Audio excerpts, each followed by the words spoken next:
اعوذ باللہ من الشیطان اللعین الرجیم بسم اللہ الرحمن الرحیم الحمد للہ رب العالمین الصلاة والسلام علی اشرف الانبیاء والمرسلین وعلی آلہ طیبین طاہرین المعصومین الذین اذهب اللہ عنہم الرجس وطہرہم تطہیرا اللہم صل علی محمد وآل محمد وعجل فرجہم اللهم اخرجنا من الظلمات الوهم واكرمنا بنور الفهم اللهم افتح علينا ابواب رحمتك وانشر علينا خزائن علومك برحمتك يا ارحم الراحمین۔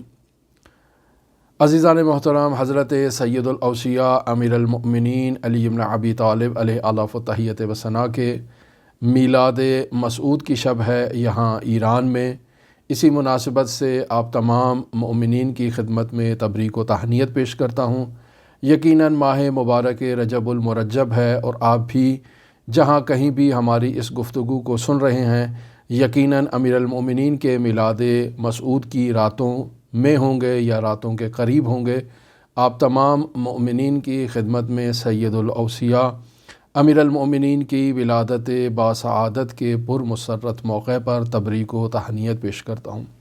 مرحوم سید ہاشم حداد موسوی رحمۃ اللہ علیہ کے حالات زندگی پر لکھی جانے والی گراں قدر کتاب رسالہ روح مجرد پر ہماری آپ کے ساتھ گفتگو ایک نہایت ہی حساس مرحلے پر پہنچی ہے کہ جو ایک نہایت ہی حساس عرفانی بحث ہے، اور اب تک کی ہماری جو دینی تعلیمات جنہیں ہم اسلامی کتابوں میں علماء سے خطباء سے سنتے آئے پڑھتے آئے، تھوڑا بحث اس سے مختلف نظر آ رہی ہے۔ لہٰذا ممکن ہے اکثر مؤمنین کے اذہان عالیہ میں یہ سوال ابھرے کہ یہ کیا عرفاء باتیں کرتے ہیں اور یہ کیا مطالب نقل ہو رہے ہیں۔ آج تک ہم نے علماء سے ان مطالب کو، ان باتوں کو نہیں سنا، یا آج تک جو احادیث سنی وہ احادیث اس مطلب کے اوپر دلالت نہیں کر رہی ہیں۔ یہ کیا کہنا چاہ رہے ہیں کہ خدا خود کو پہچانتا ہے اور خدا کے علاوہ کوئی شخص بھی خدا کو نہیں پہچان سکتا، یا یہ جو کہا جا رہا ہے کہ حتیٰ کہ ہم اللہ سے اس کی معرفت کا بھی تقاضا نہ کریں اور ہمارا اللہ سے اس کی معرفت کو طلب کرنا اور اس کی معرفت کا تقاضا کرنا یہ بات درست نہیں ہے۔ اور اب تک جو ہم نے دعائیں پڑھی ہیں یا جو دینی تعلیمات حاصل کی ہیں اس میں تو ہم اللہ کی معرفت پر زور دیتے آئے ہیں کہ ہمیں اللہ کی معرفت حاصل کرنا چاہیے۔ تو یہ بحثوں میں آپس میں تضاد کیوں پایا جاتا ہے؟ ایک اس قسم کا سوال یقیناً آپ کے اذہان عالیہ میں ابھر سکتا ہے۔ مرحوم آیت اللہ سید محمد حسین حسینیہ طہرانی اس بات کی طرف متوجہ ہیں، لہٰذا اس بحث کو ہم نے آج کی گفتگو میں بھی شامل رکھا، اور فنا کی بحث جس میں آیت اللہ طہرانی اس مطلب کی طرف اشارہ کرنا چاہ رہے ہیں کہ ہم اللہ سے کیوں تقاضا نہ کریں کہ ہمیں اللہ اپنی معرفت عطا کرے۔ گزشتہ روز درس میں اس بات کی طرف بھی اشارہ کیا کہ یہ جو اللہ سے طلب کیا جائے کہ اللہ تو ہمیں اپنی معرفت عطا کر، یہ تقاضا نادرست ہے۔ کیوں نادرست ہے؟ مرحوم آیت اللہ طہرانی وہاں دلیل دے رہے ہیں، اور دلیل یہ فرما رہے ہیں کہ اللہ لامحدود ہے، انسان محدود ہے۔ انسان محدود اللہ لامحدود کا جو تعارف ہے یا اس کی جو معرفت ہے اس کا حامل نہیں ہو سکتا۔ لہٰذا اگر وہ لامحدود اپنی معرفت اس انسان محدود کو عطا کرنا چاہے تو اسے پہلے اس انسان کو لامحدود کرنا ہوگا، یعنی اس کے ظرف میں وسعت لانا ہوگی، تب جا کر یہ اپنی معرفت باری تعالیٰ کو حاصل کر سکتا ہے۔ مثلاً ایک ملموس مثال آپ لوگ اصلاً اس بات کی طرف متوجہ ہو سکتے ہیں۔ میرے پاس ایک گلاس ہے، میں اس گلاس میں چاہوں سمندر کا تمام پانی اس گلاس کے اندر جمع کر لوں، تو جو بھی میری اس بات کو سنے گا وہ مجھ پہ ہنسے گا، اور مجھے مزاح میں کہے گا کہ بھئی آپ دیوانے ہیں، آپ مخبوط الحواس ہو چکے ہیں، یہ گلاس چھوٹا ہے، اس میں سمندر کا پانی نہیں آ سکتا، یہ گلاس اپنی ظرفیت کے مطابق سمندر کا پانی لے سکتا ہے، اس سے زائد پانی لینے کی اس گلاس میں گنجائش ہی نہیں ہے۔ لہٰذا اگر یہ گلاس تقاضا کرے کہ سمندر تو میرے اندر آ جا، تو اس گلاس کا یہ تقاضا کرنا غلط ہے۔ چلو گلاس کو چھوڑ دیتے ہیں، ہم ایک جگ اٹھا لیتے ہیں، سوال کرتے ہیں کہ یہ جگ چاہتا ہے کہ سمندر کو اپنے وجود میں لے لے، تو کیا سمندر اس کے اندر آ سکتا ہے؟ تو کہیں گے کہ نہیں، سمندر اس کے اندر نہیں سما سکتا۔ کیوں؟ چونکہ سمندر بہت وسیع ہے، لامحدود ہے، اس جگ کی ظرفیت محدود ہے، یہ جگ اس سمندر کو اپنے اندر لینے کی صلاحیت نہیں رکھتا۔ لہٰذا جگ کا یہ تقاضا کرنا کہ سمندر میرے اندر آ جائے، یہ غلط ہے۔ یہ جگ اب اسی مقدار میں سمندر کے پانی کو حمل کر سکتا ہے جس مقدار میں اس کے اندر وسعت اور کیپیسٹی پائی جاتی ہے۔ اسی طرح آپ ظرفوں کو بڑا کرتے جائیں، مثلا ایک حوض ہے، ایک نہر ہے، ایک دریا ہے جو تقاضا کر رہے ہیں کہ سمندر ان کے اندر آ جائے، تو وہ نہیں آ سکتا ہے، وہ اپنی ظرفیت سے بڑھ کے گنجائش نہیں رکھتے ہیں۔ تو یہاں اسی مثال کو اسی بات کی طرف اگر تطبیق کریں اور بات کو سمجھنے کے لیے اس بات کی طرف آپ کو میں مثال جو لے کر آیا ہوں وہ اس لیے ہے کہ انسان محدود ہے، اور انسان ایک ایسی ذات کو حاصل کرنا چاہ رہا ہے یا ایک ایسی ذات کی معرفت لینا چاہ رہا ہے کہ جو ذات لامحدود ہے۔ وہ لامحدود کبھی بھی محدود میں نہیں سما سکتی۔ یہ دلیل پیش کر رہے ہیں آیت اللہ تہرانی۔ لہٰذا فرماتے ہیں کہ تمہارا یہ طلب کرنا کہ سمندر میرے اندر آ جائے، گلاس کا طلب کرنا کہ سمندر میرے اندر آ جائے، یہ اس گلاس کی نفسانی خواہش ہو سکتی ہے۔ یعنی اگر انسان یہ تقاضا کرتا ہے کہ خدا تیری معرفت میرے وجود میں آ جائے، تو وہ لامحدود ذات کی معرفت اسی حد تک انسان کے ظرف میں سما سکتی ہے جتنی انسان میں کیپیسٹی ہے، جتنی انسان میں صلاحیت ہے، اس سے بڑھ کے انسان اللہ کی معرفت حاصل نہیں کر سکتا ہے۔ لہٰذا انسان کا اس لامحدود ذات کی معرفت کا تقاضا کرنا یہ نفسانی خواہش کا نتیجہ ہو سکتا ہے، چونکہ لامحدود کو طلب کرنا ایک محدود کی طرف سے گویا کہ ایسے ہے کہ یہ محدود اس لامحدود کو محدود ہونے کے لیے کہہ رہا ہے کہ تو محدود ہو جا، تو وہ لامحدود ہے، وہ کیسے محدود ہو جائے؟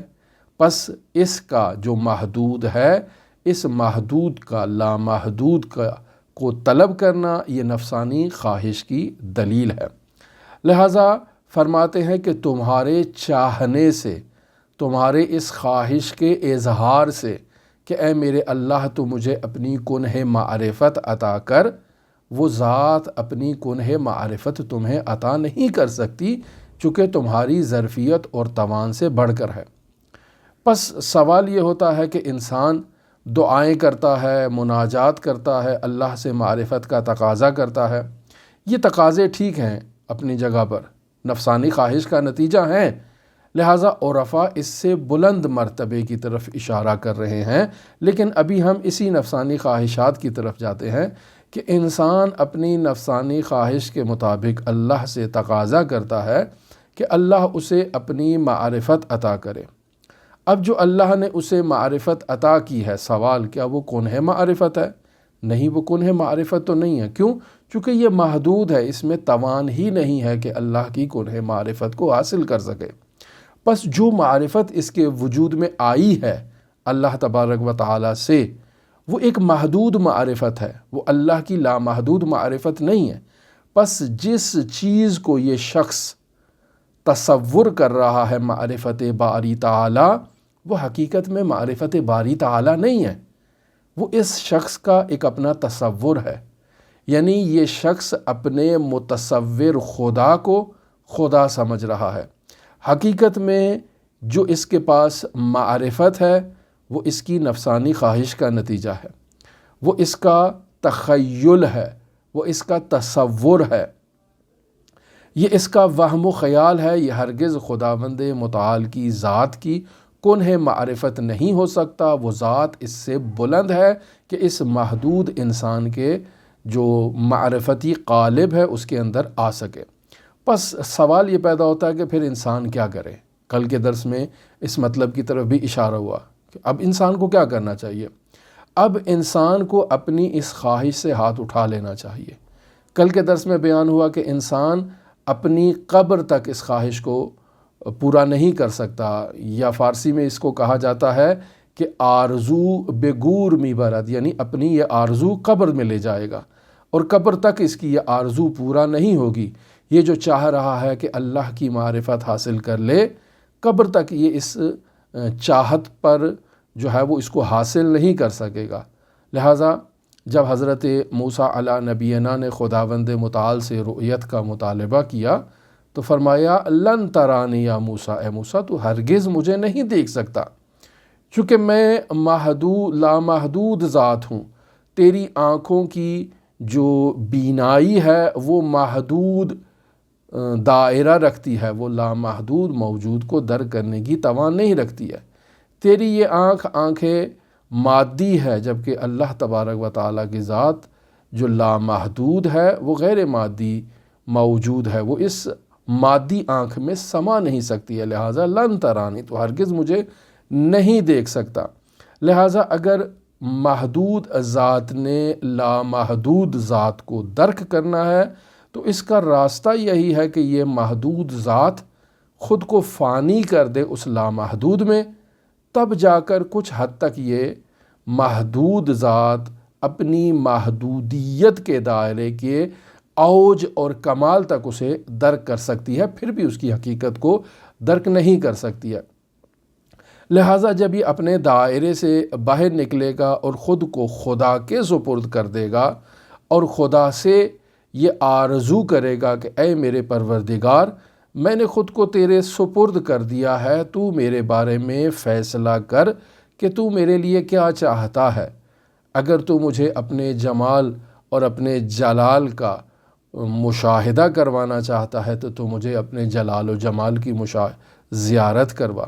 تو اللہ کیسے اسے اپنے جمال و جلال کی زیارت کروائے؟ وہ موجود جو محدود ہے وہ لامحدود کی کیسے زیارت کر سکتی ہے؟ لہٰذا بات یہی ہوئی کہ انسان اپنی اس طلب سے باہر نکلے، خود کو خداوند متعال کے سپرد کر دے، یعنی اپنی لگاموں کو خداوند متعال کے اختیار میں دے دے۔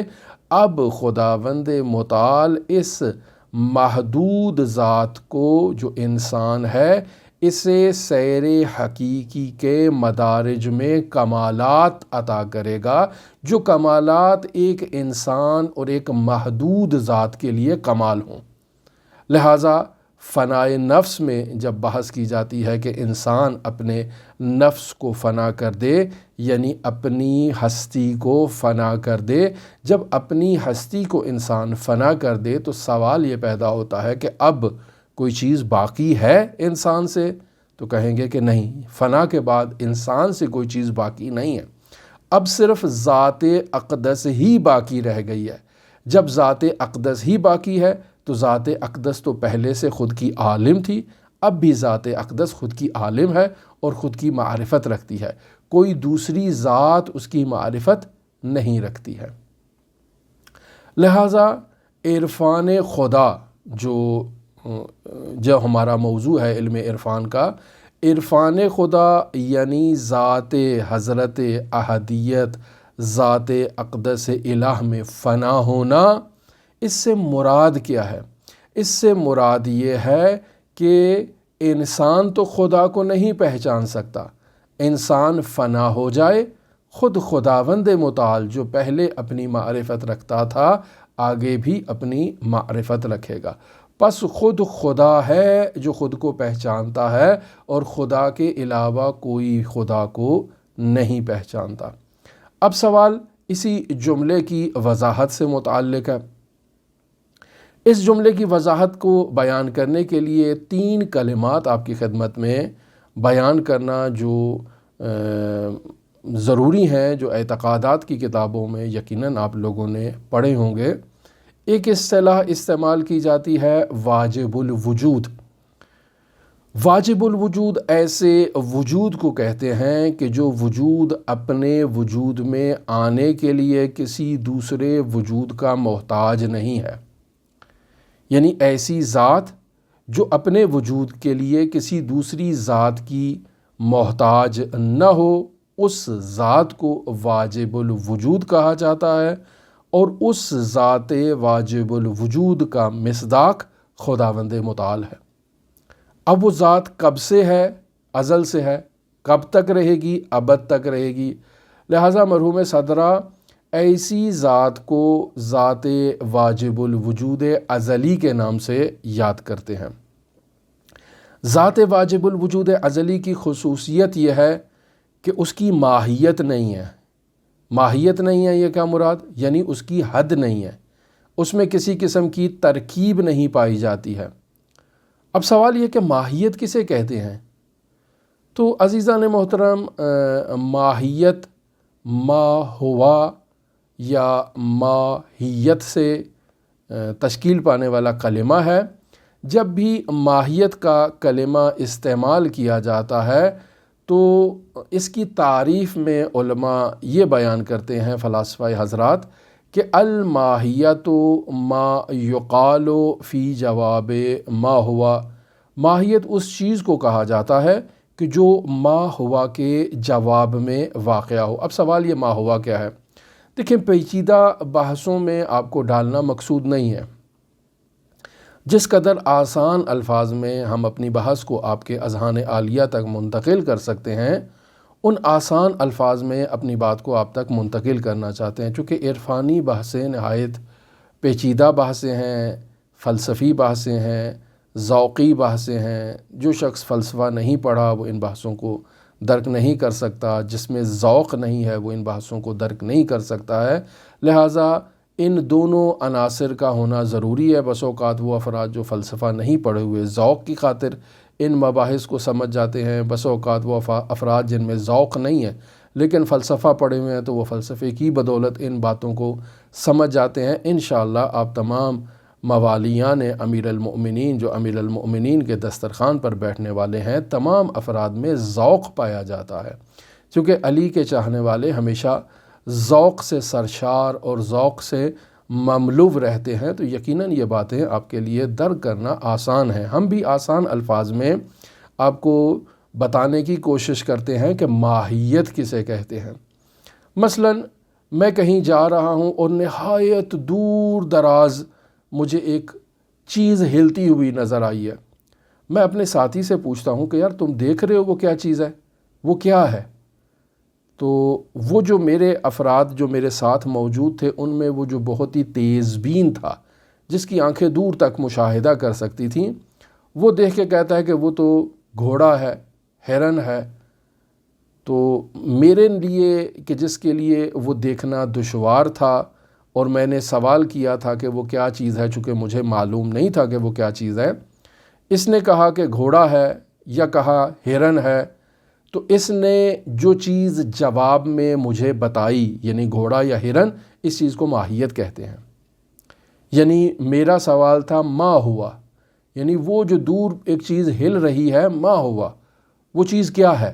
تو اس نے جواب میں کہا وہ گھوڑا ہے۔ لیکن اگر وہ اس کی مجھے خصوصیات بیان کرنا شروع کر دیتا کہ ایک ایسی ذات نظر آ رہی ہے جو گھاس کھا رہی ہے یا جو ہل رہی ہے یا دم ہلا رہی ہے، تو یہ مائے شارحہ تھی، مائے حقیقیہ نہیں تھی۔ تو اس نے حقیقت میں مجھے اس کی ماہیت سے باخبر کیا کہ وہ چیز جو وہاں آپ کو نظر آ رہی ہے وہ گھوڑا ہے یا وہ ہرن ہے۔ تو پس میرا یہ سوال تھا کہ وہ کیا ہے، تو میرے اس سوال کے جواب میں اس نے کہا وہ گھوڑا ہے، تو یہ لفظ گھوڑا جو اس نے جواب میں کہا یہ ہے ماہیت، یعنی اس نے مجھے اس شے کی جو تعارف ہے، جو حقیقت ہے، اس سے آگاہ کیا ہے کہ وہ گھوڑا ہے۔ اب علم فلسفہ میں وہ افراد جو مرحوم صدر المتعلقین ملا صدرہ رحمۃ اللہ علیہ کے نظریے کی بنیاد پر اصالت الوجود کے قائل ہیں، وہ تمام افراد اس نظریے کے بھی قائل ہیں کہ وجود کے مد مقابل جو چیز آتی ہے اسے ماہیت کہا جاتا ہے، جو حدود رکھتی ہے، حد جس میں پائی جاتی ہے۔ یہ ماہیت جو ہے یہ حقیقت نہیں رکھتی ہے۔ اصالت جس چیز کو حاصل ہے وہ ہے وجود۔ ماہیت ایک امر اعتباری کا نام ہے، ایک عارضی اور ادھاری چیز کو کہا جاتا ہے جو وجود اختیار کر لیتا ہے، یعنی وجود جس لباس کو اوڑھ لے اس لباس کا نام ماہیت کہلاتا ہے۔ لہٰذا حقیقت وجود ہے، اصالت وجود کے پاس ہے، اور ماہیت ایک امر اعتباری چیز ہے۔ لہٰذا یہاں جو ذات واجب الوجود سے متعلق بیان ہوا کہ ذات واجب الوجود ماہیت نہیں رکھتا، تو اس کی وضاحت اب آپ کے سامنے ہو گئی کہ ذات واجب الوجود کی کوئی حد نہیں ہے کہ جو اس کی اصالت کے مقابلے میں آ کر جو اس کا تعارف کروا سکے اور اس کو محدود کر سکے، ایسی کوئی حد بندی اس ذات واجب الوجود کے لیے نہیں ہے۔ صرف الوجود ماہیت ہو انیت ہو، اس کی ماہیت اس کی انیت ہے، اس کا صرف وجود ہے، اس کا خالص ہونا ہے۔ لہٰذا اس واجب الوجود کے مد مقابل ایک اصطلاح اعتقادات کی کتابوں میں استعمال کی جاتی ہے، اور وہ اصطلاح ہے ممکن الوجود۔ سوال ممکن الوجود کسے کہتے ہیں؟ ممکن الوجود ایک ایسے وجود کو کہتے ہیں کہ جو اپنے وجود میں آنے کے لیے یا اپنے وجود کی بقا کے لیے، یعنی آنے کے لیے بھی اور بقا کے لیے بھی، دونوں کے لیے کسی دوسرے وجود کا محتاج ہو، اسے ممکن الوجود کہتے ہیں۔ لہٰذا کوئی بھی ممکن جو اس کائنات میں وجود رکھتا ہے وہ کسی علت کا محتاج ہے کہ جو اسے اس کائنات میں ایجاد کرے اور اسے وجود بخشے۔ لہٰذا یہ ممکن اپنے وجود میں اور اپنے وجود کی بقا میں اور اس علت کا محتاج ہے۔ اب اس ممکن الوجود کہ جو اپنے ہونے میں اور اپنے وجود کی بقا میں علت کا محتاج ہے، لہٰذا ہونے میں یہ دوسرے وجود کا محتاج ہے تو ممکن الوجود ہے۔ اب اپنے وجود کی بقا میں کسی دوسرے وجود کا محتاج ہے تو اس وجہ سے یہ واجب الوجود کہلائے گا کہ جب تک وہ علت اسے وجود دے رہی ہے یہ وجود میں رہے گا، لہٰذا یہ بھی واجب الوجود ہے۔ اس واجب الوجود کو واجب الوجود بالغیر کہتے ہیں کہ جو لحظہ بلحظہ اپنے وجود کی بقا کو کسی سے اخذ کر رہا ہے، کسی سے دریافت کر رہا ہے۔ لہٰذا اس واجب الوجود بالغیر کی جو خصوصیات ہیں ان میں پہلی خصوصیت یہ ہے کہ اس کے وجود پر ایک ماہیت کا لباس اوڑھا ہوتا ہے جو اسے محدود کر دیتا ہے۔ اس ممکن الوجود میں ترکیب کا ہونا ضروری ہے، یعنی مختلف عناصر سے مل کر یہ ممکن جو ہے وہ وجود میں آتا ہے، جبکہ واجب الوجود مختلف عناصر کا مجموعہ نہیں ہے۔ اب ان دو چیزوں کو جب ہم نے پہچان لیا کہ واجب الوجود کسے کہتے ہیں، ممکن الوجود کسے کہتے ہیں، تو اب یہاں یہ سوال ہے کہ کیا یہ ممکن واجب تک پہنچ سکتا ہے، یعنی ممکن الوجود بالغیر واجب الوجود بالذات تک کیا پہنچ سکتا ہے، یا واجب الوجود ازلی وہی حق متعال کیا اس تک پہنچ سکتا ہے؟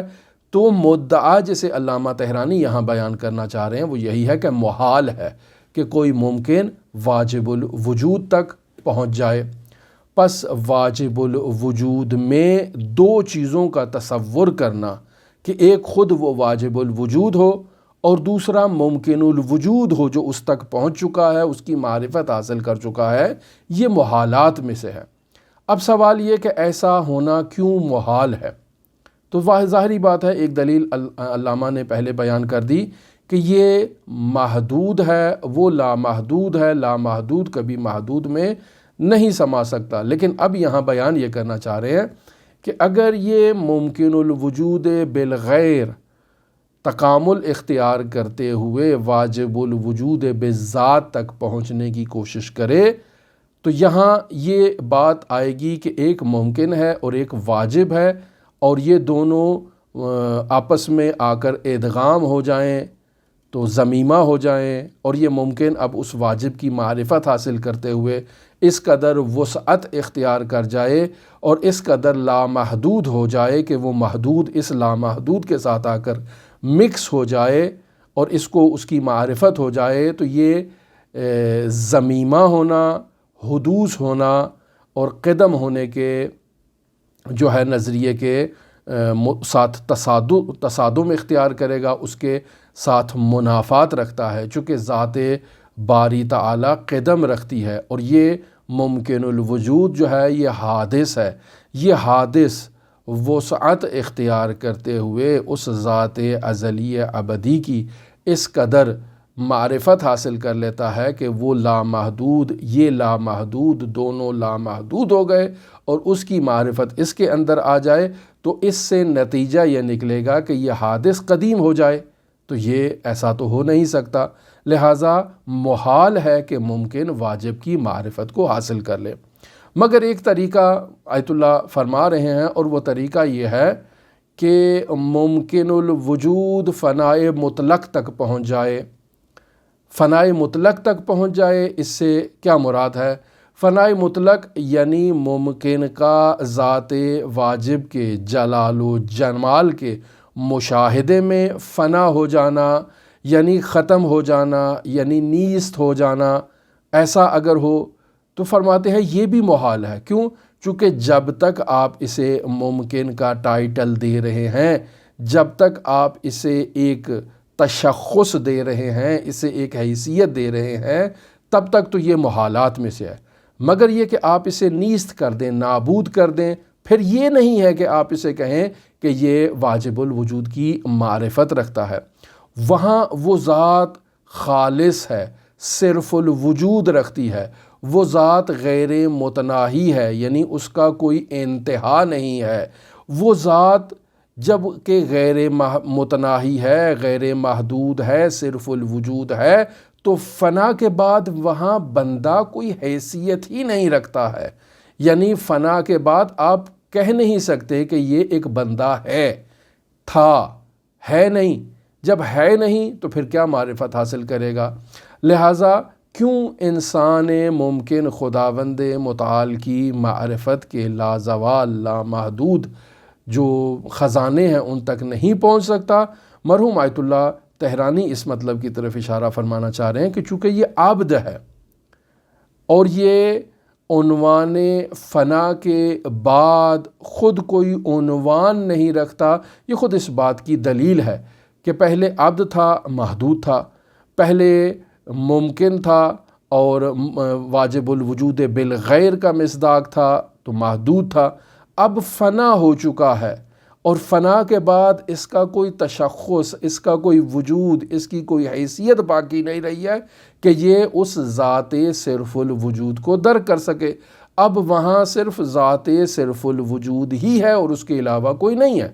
لہٰذا امام موسیٰ کاظم علیہ الاف و تحیت و ثنا سے یہ قول نقل ہوتا ہے کہ کان اللہ ولم یکن معہ شیئا، کہ ایک زمانہ تھا کہ اللہ تھا، ولم یکن معہ شیئا، اور اس کے ساتھ کوئی نہیں تھا۔ پھر اس کلمے کے ذیل میں ایک اور کلمہ استعمال کیا جاتا ہے، اور وہ یہ ہے کہ الآن کما کان، اب بھی ایسے ہے، اب بھی واجب الوجود ہے، ذات حق متعال ہے، اللہ تبارک و تعالی کی ذات ہے، ولم یکن معہ شیئا، اور ابھی بھی اس کے ساتھ کوئی نہیں ہے، وہ لامحدود ہے، اور جتنے بھی محدود موجودات ہیں وہ اس کے مقابل میں نہیں ہیں، اس کے سامنے ہے ہی نہیں، نیست ہیں، ان کی کوئی حیثیت ہی نہیں ہے کہ جو اس کے مد مقابل ہوں۔ لہٰذا یہ ذیل امام موسیٰ کاظم کی حدیث سے استخراج کیا گیا ہے، اور مختلف اولیاء اور عرفاء اور بزرگان کے کلام میں بھی موجود ہے، لیکن نچوڑ ہے ائمہ معصومین علیہ الصلوۃ والسلام کے نورانی فرامین کا، حتیٰ الآن کما کان کا جملہ بھی امام موسیٰ کاظم علیہ الصلوۃ والسلام کی حدیث میں موجود ہے، لیکن اس حدیث کے ذیل میں نہیں ہے، اس کے ساتھ ملایا جاتا ہے۔ لہٰذا یہاں کچھ کلمات ایسے ہیں جو بطور معمول عرفا کی کتابوں میں موجود ہیں، اور ان کلمات کو ہم گاہ بگاہ اپنی گفتگو میں، اپنے کلام میں استعمال کرتے رہتے ہیں، اور آپ انہیں یقیناً ہم سے سن چکے ہیں یا بزرگان سے ان کو سماعت کرتے رہتے ہیں۔ یہ کلمات مثلاً ہم کہتے ہیں معرفت پروردگار، جس کا انسان تقاضا کرتا ہے کہ پروردگار ہمیں تو اپنی معرفت عطا کر، پروردگار تو ہمیں اپنی لقاء عطا کر، یعنی اللہ سے ملاقات کرنا، یا مثلاً اللہ کو مشاہدہ کرنا، پروردگار تو ہمیں اپنے جمال کی زیارت کروا، پروردگار تو ہمیں اپنا وصال عطا کر تاکہ ہم تجھ سے آ کر مل جائیں۔ یہ کلمات جو بزرگان کے کلام میں استعمال ہوتے ہیں، عرفا کے کلام میں استعمال ہوتے ہیں، دعاؤں میں استعمال ہوتے ہیں، ائمہ معصومین علیہم الصلاۃ والسلام کے اگر کلمات میں استعمال ہوتے ہیں، تو ان کلمات کو علماء عرفا یہ کہتے ہیں کہ ان کے معانی ہرگز دوئیت پر دلالت نہیں کرتے، یعنی پروردگار کی معرفت ہرگز یہ مطلب نہیں ہے کہ ایک میں ہوں اور ایک وہ ہے پھر معرفت ہوگی، یا اللہ کی ملاقات ایک میں ہوں ایک وہ ہے اور دوئیت کے بعد معرفت ہو جائے اور معرفت حاصل ہو جائے، ایسا نہیں ہو سکتا ہے۔ پس یہاں ان کلمات کا کوئی بھی ایسا معنی جو دوئیت پر دلالت کرتا ہو، جو بینونت اور تباین پر دلالت کرتا ہو، یہ کلمات اس معنی پر دلالت نہیں کرتے ہیں۔ لہٰذا ان سب الفاظ کا معنی فنائے مطلق بیان کرتے ہیں عرفاء کرام۔ لہٰذا فنائے مطلق کے باب میں یہ لوگ کہتے ہیں کہ جب ممکن نیست ہو جاتا ہے تو پھر ممکن کے وجود کا تشخص باقی نہیں رہتا، اس کی حیثیت باقی نہیں رہتی ہے۔ جب ممکن ممکن ہی نہیں رہا تو باقی پھر کیا ہے؟ پھر حضرت واجب الوجود ہے، وہاں دوئیت نہیں ہے، وہاں بینونت نہیں ہے، وہاں کوئی غیر نہیں ہے جو اس کو پہچانے، تو پھر وہاں کیا ہے؟ وہاں وہ خود ذات ہے جو پہلے اپنی معرفت رکھتی تھی، اب بھی وہی ذات ہے جو اپنی معرفت رکھتی ہے، یعنی کان اللہ، وہ تھا، ولم یکن معہ شیء، اور اس کے ساتھ کوئی نہیں تھا، اس وقت بھی وہ خود کو پہچانتا تھا، خود کو جانتا تھا۔ الآن کما کان، اب بھی ایسے ہی ہے کہ وہ ذات ہے اور اس ذات کی معیت میں کوئی دوسرا نہیں ہے، اور اب بھی وہ خود کی معرفت رکھتا ہے اور کوئی دوسرا اس کی معرفت نہیں رکھتا ہے۔ لہٰذا غیر کا اس کی معرفت کے مقام پر پہنچنا یہ محالات میں سے ہے۔ اس مطلب کی طرف آیت اللہ تہرانی اشارہ کرنا چاہ رہے ہیں۔ لہٰذا فرماتے ہیں کہ فنائے مطلق کے مقام پر جو شخص نہیں پہنچا اور وہ اس مقام کو پہچان لیتا ہے، اس مقام کو درک کر لیتا ہے، یہاں آ کر فنا کے مرحلے پر پہنچ جاتا ہے، تو اب اس کا وجود نہیں ہے۔ اب ایسا نہیں ہے کہ یہ وجود رکھتا ہو اور اس لامحدود کو درک کر لے، اپنے محدود دائرے میں نہیں، یہ فنا ہو چکا ہے۔ لہٰذا وہ افراد جو فنائے مطلق کے مقام پر پہنچ جائیں تو ان کا وجود ہی یہاں پر باقی نہیں رہتا، جو یہ اس ذات لامحدود کو درک کر لیں، چونکہ اگر ان کا وجود رہے تب بھی یہ محدود ہیں، ماہیت رکھتے ہیں، ترکیب رکھتے ہیں، حدود رکھتے ہیں، لہٰذا اس لامحدود ذات کو درک نہیں کر سکتے۔ لہٰذا فنائے مطلق کا مطلب یہ ہے کہ یہ نیست ہو جائیں، نابود ہو جائیں، اور جب یہ نیست اور نابود ہو جائیں گے تو کوئی وجود ہی ان کا نہیں رہے گا، صرف الوجود وہی ذات ہے جو پہلے بھی اپنی معرفت رکھتی تھی، اب بھی اپنی معرفت رکھتی ہے اور آئندہ بھی اپنی معرفت رکھتی ہے۔ یہی مطلب ہے اس نورانی کلمات کا کہ کان اللہ ولم یکن معہ شیء۔ اب انسان یا انسان کے علاوہ تمام موجودات کے سفر کی انتہا کیا ہے؟ یہ جو استعمال کیا جاتا ہے کہ ہر موجود کے سفر کی انتہا یہ ہے کہ وہ موجود اپنے مافوق موجود کے اندر جا کر فنا ہو جائے، یہ اس کے سفر کی انتہا ہے اور کمال تک پہنچے۔ لہٰذا عرفا کی کتابوں میں، عرفا کے کلام میں یہ بات معلوم ہوتی ہے کہ وہ بیان کرتے ہیں کہ ہر ظہور کا اپنے مظہر میں فنا ہونا، یا یہ کلمہ استعمال کرتے ہیں کہ ہر معلول کا اپنی علت میں فنا ہونا، یہ اس بات کی طرف اشارہ کرتے ہوئے ان کلمات سے اشارہ کرتے ہیں کہ ہر موجود اپنے مافوق وجود میں فنا ہو جائے۔ اس کا مطلب یہ ہے کہ ہر ظہور اپنے مظہر میں فنا ہو جائے، ہر معلول اپنی علت میں فنا ہو جائے، یعنی اپنی مافوق موجود میں فنا ہو جائے۔ تو اس طرح سے انسان کامل جب اپنی تمام تر صلاحیتوں کو بروئے کار لائے گا، اپنی علمی اور عملی صلاحیتوں کو بروئے کار لائے گا، اور اگر علمی اصطلاح میں اسی جملے کو ادا کیا جائے تو یوں کہا جائے کہ اپنی قوا کو فعلیت کے مقام پر جب انسان پہنچائے گا تو اس سفر کی انتہا ذات احدیت جل و اعلیٰ ہے کہ وہاں انسان نے آ کر فنا ہو جانا ہے، نابود ہو جانا ہے، یعنی ذات ہوا میں انسان نے فنا ہو جانا ہے۔ جب انسان ذات ہوا میں فنا ہو جائے گا تو اب یہاں انسان کامل کا اس ذات میں فنا ہونا، اس کا یہ مطلب ہے کہ یہ انسان ایک ایسی ذات میں فنا ہوا ہے کہ ما لا اسم لا ولا رسم لا، ایک ایسی ذات کی جس کا نہ اسم ہے، جس کی نہ کوئی تعریف ہے، جس کی نہ کوئی حد ہے، اس ذات میں آ کر یہ فنا ہو گیا ہے، نیست ہو گیا ہے، نابود ہو گیا ہے۔ اور یہی معنی ہے انا للہ و انا الیہ راجعون کا۔ لہٰذا ہر موجود کے سفر کی انتہا یہی انا للہ و انا الیہ راجعون ہے۔ تمام انسانوں کا انسان کامل بننا اور انسان کامل کے سفر کی متصور حد، جہاں تک انسان کامل کے سفر کی حدود کو تصور کیا جاتا ہے اور اس کے بعد وہ فنا ہو جاتا ہے، وہ کیا ہے؟ انا للہ و انا الیہ راجعون۔ تمام انبیاء، تمام اوصیاء، تمام اولیاء، تمام ائمہ طاہرین علیہم الصلاۃ والسلام کے اس سفر کی انتہا کیا ہے؟ انا للہ و انا الیہ راجعون۔ لہٰذا اس ذات کے مقام مقدس کی جانب سفر کا کیا نتیجہ بنے گا؟ یہی انا للہ و انا الیہ راجعون۔